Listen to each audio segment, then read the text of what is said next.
हुजूर मेरी तो सारी बहार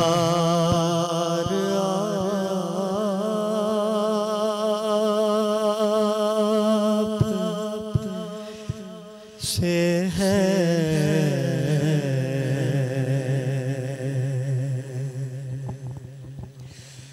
हुजूर मेरी तो सारी बहार आए हैं कि मैं बेकरार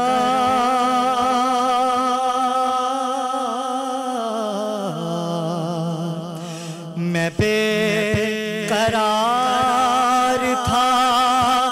मेरा करार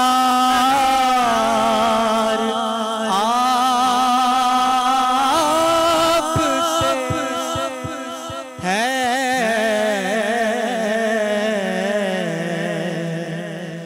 हुजूर में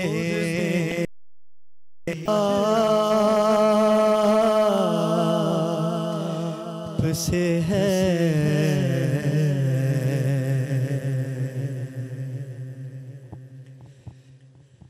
मैं इस यकीन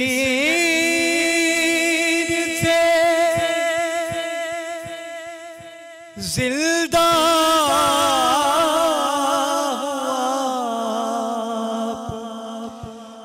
सुनते हैं। मैं इस यकीन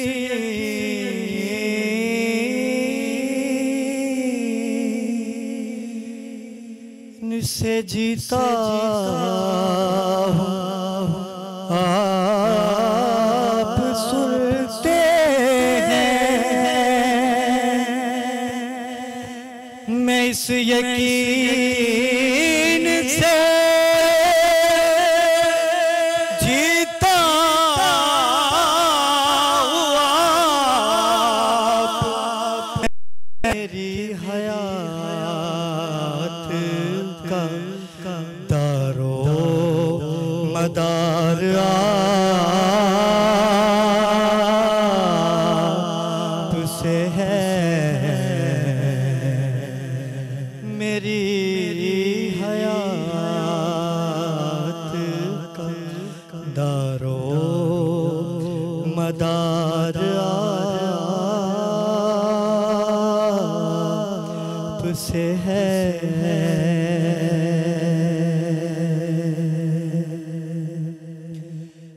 सियाहकार आका बड़ी नदामत है। सियाहकार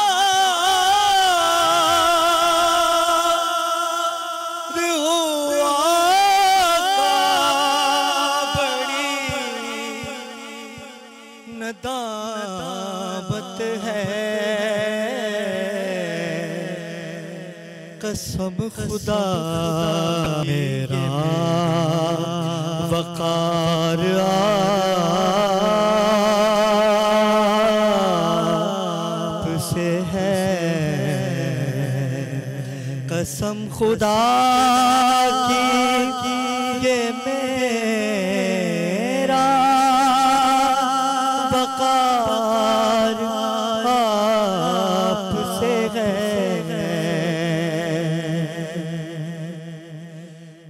और मेरी तो हस्ती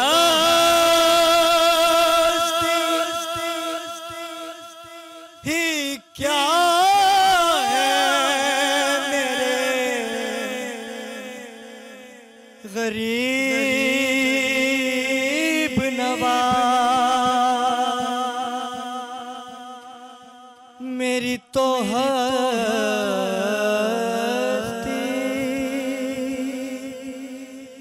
ही क्या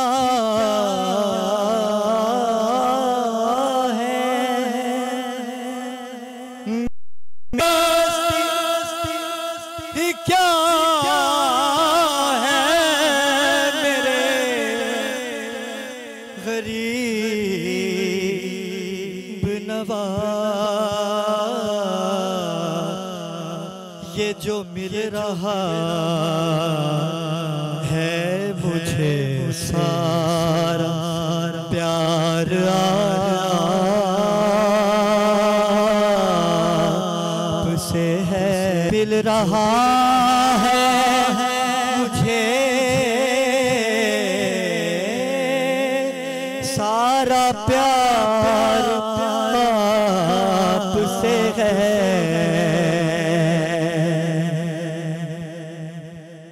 हुजूर आपकी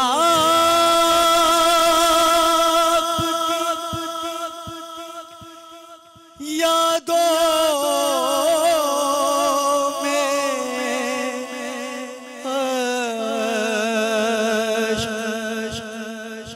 रहमत है,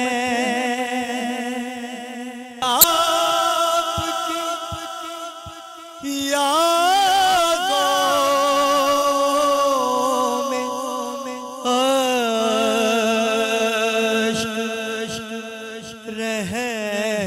रहमत है। ये तेरी आँख ज़िया अश्क बार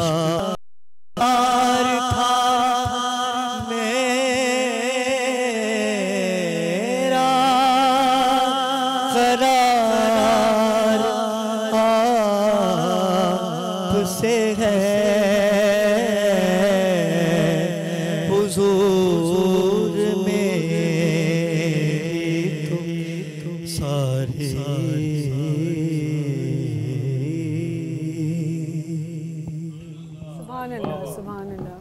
बहुत खूबसूरत। सुभान अल्लाह जी। ये थे सैयद अली अबरार साहब। सैयद अली अबरार मुख्तलिफ टीवी चैनल्स पर आपने देखा होगा नात गोई करते हुए, नात पढ़ते हैं। बहुत बहुत शुक्रिया आपका, आप हमारे प्रोग्राम में तशरीफ़ लाए और आपको अल्लाह ताला और बरकत दे आपकी आवाज़ में। नाज़रीन, हमें ब्रेक से पहले डॉक्टर अरीज हमारे साथ थी, उनको हमने रुखसत किया। अब हमें एक और स्कॉलर ने ज्वाइन किया है, मैं उनका तारुफ करवाए देता हूँ। बुनियादी तौर पर वो शोबा तदरीस से वाबस्ता हैं, कराची यूनिवर्सिटी में प्रोफेसर हैं। उसके साथ साथ इस्लामिक स्टडीज़ में, इस्लामिक उलूम में उनका PhD भी है और मुफ्ती भी हैं। और वो होता है ना, ज़िंदगी में इंसान बहुत सारे लोगों से बहुत कुछ सीखता है। बहुत कुछ उस्ताद आपके रिवायती उस्ताद होते हैं जो कॉलेज और यूनिवर्सिटी में पढ़ाते हैं, कुछ वो भी उस्ताद होते हैं जिनसे आप मुख्तलिफ नशिस्तों में, तो मैंने भी इनसे बहुत कुछ सीखा है। मेरे साथ तशरीफ़ रखते हैं जनाब डॉक्टर मुफ्ती इमरानुल हक कल्याणवी साहब। अस्सलाम वालेकुम। वालेकुम अस्सलाम। कैसे हैं सर? अल्लाह का बड़ा शुक्र, अल्हम्दुलिल्लाह। बहुत शुक्रिया, आपने वक्त निकाला, आप हमारे प्रोग्राम में तशरीफ़ लाए। मुफ्ती साहब, अभी हम डिस्कशन कर रहे थे, बुनियादी तौर पर कुछ सवालात यहाँ पे हुए थे, तकवा के हवाले से, कुछ रहमत के हवाले से बात हुई, रोज़े के फ़र्जियत के हवाले से गुफ्तगू हुई। मेरे जहन में अभी एक सवाल, अभी जब हम ये ट्रांसमिशन जब चल रही थी तो आया, और मैंने सोचा था आपसे पूछूंगा कि ये जब नबी सल्लल्लाहु अलैहि वसल्लम ने फरमाया कि मन सामा रमज़ाना ईमाना व इहतिसाबन गुफ़िरा लहू मा तक़द्दम मिन ज़म्बी, फिर वमन कामा भी फरमाया, लेकिन सिर्फ साम पे रुक जाते हैं अगर हम, तो उसमें आपने फरमाया कि जिसने ईमान और एहतिसाब के साथ रोज़ा रखा उसके पिछले तमाम गुनाह अल्लाह ताला माफ़ कर देता है। ये एहतिसाब के साथ रोज़ा रखना क्या होता है? बिस्मिल्लाहिर्रहमानिर्रहीम, नहमदुहु व नसल्ली अला रसूलिल करीम।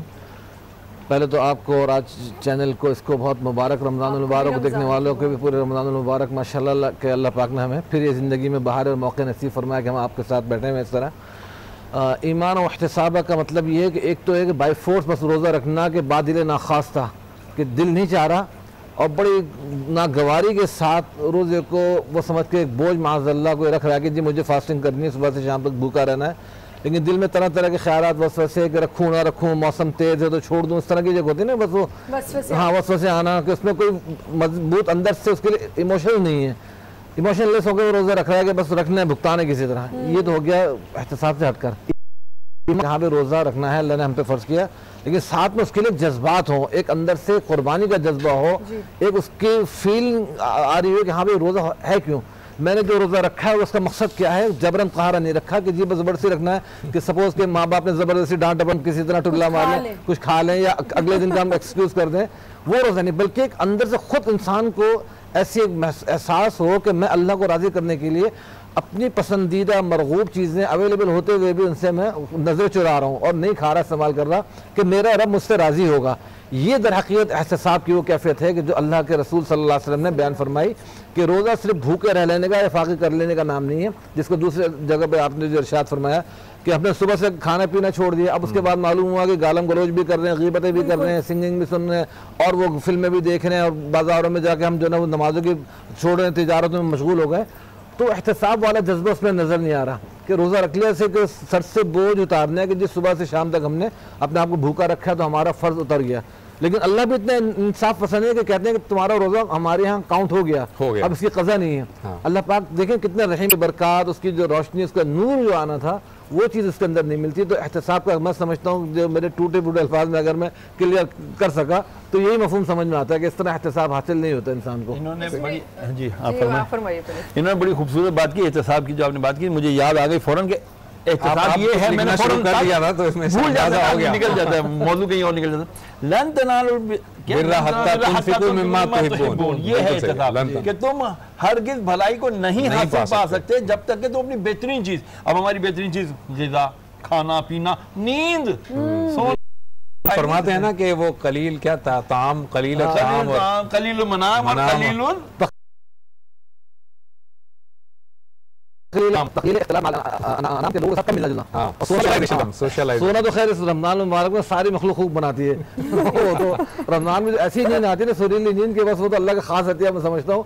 अल्लाह भला करे हमारे बिजली वालों को बार बार बीच में लोड शेडिंग करके जगाते उठाते हैं, वरना तो रमजान। मैं आपने बिजली की बात की, वही अभी एक फेसबुक पे मैं देख रहा था, किसी ने कहा कि रमजान का महीना है, गालम गलोच से परहेज करना, तो वो एक आदमी कहता है कि हाँ मैं अब परहेज करूंगा, तो के इलेक्ट्रिक का दिखाया है, उसने कहा मैं चैलेंज कबूल करता हूँ। हाँ बिल्कुल, कि वो कैसे हो सकता है, वो तो देंगे।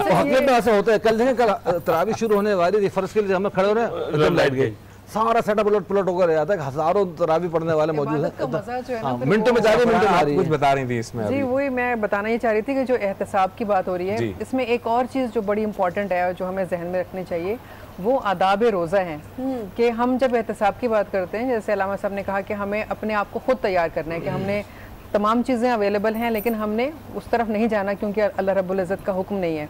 तो आदाब को अगर हम मद्देनज़र रखते हैं तो यकीनन हम अपना एहतसाब करते हैं, और वो कैसे कि आदाब में शामिल है कि आपको पता है कि आपने कोई गलत बात नहीं करनी, कोई गंदी गुफ्तगू नहीं करनी, तो ज़ुबान को अपनी लगाम देनी है। फिर आपको ये पता है कि कोई ऐसी चीज़ नहीं देखनी कि जिसके देखने से रोज़ा ख़राब होगा, तो आंखों को भी आपने कंट्रोल करना है। जैसे अल्लामा साहब ने कहा कि कोई ऐसी चीज़ नहीं सुननी जिसको सुनना मना है, तो आपने अपने कानों को भी जो है वो कंट्रोल में रखना है। तो ये तमाम आदाब हैं कि आपने अपनी ज़ुबान को, अपनी आंखों को, अपने कान को, हाथों को, पैरों को, हर चीज़ को कंट्रोल रखना है।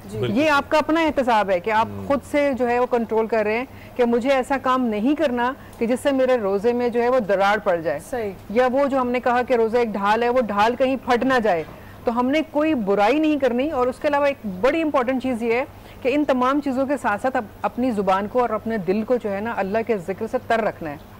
अगर हम ये सारे काम करते हैं तो गोया हमने अपना एहतसाब भी किया, अपने आप को रोज़े में जो हमारे ऊपर लाजिम है कि हमने किस तरह से अपने आप को साबित करना है कि हम अल्लाह ताला से उसकी फिर रहमत के हुसूल के तलबगार हो जाएं।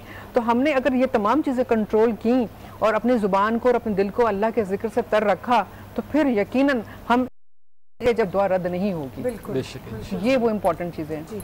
अच्छा, आप तीनों से ही सवाल है कि आज की मसरूफ़ ज़िंदगी में बहुत आसानी से हम कैसे रोज़ा गुजार सकते हैं, इस रमज़ान को कैसे गुजार सकते हैं कफ़ायत शारी से। यहाँ एक जो बहुत इम्पॉर्टेंट आपने अभी बात की कि अपने आप को हमने देखना है, एग्ज़ामिन करना है कि हम ये चीज़ों से बचें। सबसे पहली बात तो ये होती है कि घर में जो एक ख़ानदानी पॉलिटिक्स भी चल रही होती है ना, उसमें भी बहुत छोटी छोटी चीज़ें होती हैं जो एक दूसरे को हर्ट कर जाती हैं और हम उनको भूल जाते हैं। घंटों इबादत हो रही है लेकिन ज़रा सी छोटी सी बात किसी ने कह दी या उसके ख़िलाफ़ कोई स्कीमिंग करना शुरू कर देते हैं, तो ये भी तो एक गलत चीज़ हो गई ना। हाँ, वैसे देखिए इस पॉइंट पर मैं छोटी सी अर्ज़ करूँ इस बारे में कि एक तो इंसान को ना अल्लाह पाक से हर वक्त मुस्तकिल कम्युनिकेशन रखना चाहिए जी। और मैंने देखा है कि रमज़ान हो या हज हो, इबादत कोई सी भी हो, सबसे पहले अगर इंसान अपने आप को अल्लाह के सुपुर्द कर दे ना और अल्लाह से कम्युनिकेशन शुरू कर दे कि अल्लाह मेरे अंदर हसद भी है, जलन भी है, ग़ीबत का मर्ज़ भी, सब कुछ है, आप मेरी थोड़ी मदद कर दीजिए कि इन चीज़ों से मैं बच जाऊँ और मैं किसी अच्छे रास्ते पर पड़ जाऊँ। सबसे पहले तो ये अल्लाह पाक से बात कर ले। बुजुर्गान दिन से हमने इसको रखना चाहिए, दोस्तों वाला विलायत कहते हैं इसी को। तो अल्लाह पाक भी ज़रूर मदद करते हैं कि जहाँ इंसान भटकता है। तो रमज़ान शुरू होने से पहले भी हम अल्लाह से थोड़ा सा गुफ्तगू कर लेंगे, अल्लाह रमज़ान शुरू हो रहा है, इसमें बहुत सारी चीज़ों को बचने का हुक्म दिया आपने, कुछ काम करने का हुक्म दिया। तो तकवा दर हकीकत छोड़ने का नाम है कि हम जो चीज़ें छोड़ेंगे तो वो तकवा है, करना तो एक अलग चीज़ है, लेकिन असल तकवा है कि छोड़ना है हमें सारी चीज़ें। तो रमज़ान में हमें ये सबक मिलता है इस तरह से। यहाँ पे हम एक छोटा सा ब्रेक लेना है और ब्रेक के बाद जो मैंने पूछा था कि मसरूफ़ इतनी ज़िंदगी में हम कैसे आसान तरीके से रोज़ा गुजार सकते हैं, रमज़ान गुजार सकते हैं, इसको हम कंटिन्यू करेंगे। लेकिन एक छोटे से ब्रेक लेना, उससे पहले मैं बता दूँ कि हमारा एक क्वेश्चन था हमारे व्यूअर्स से कि वो कौन सी दुआ है जिसको पढ़ने के बाद अल्लाह के हुक्म से मछली ने हज़रत यूनुस अलैहिस्सलाम को अपने पेट से बाहर निकाल दिया था। इसका आप हमें जवाब देंगे? आप जवाब देंगे? बिल्कुल। एक छोटा सा break, will be right back.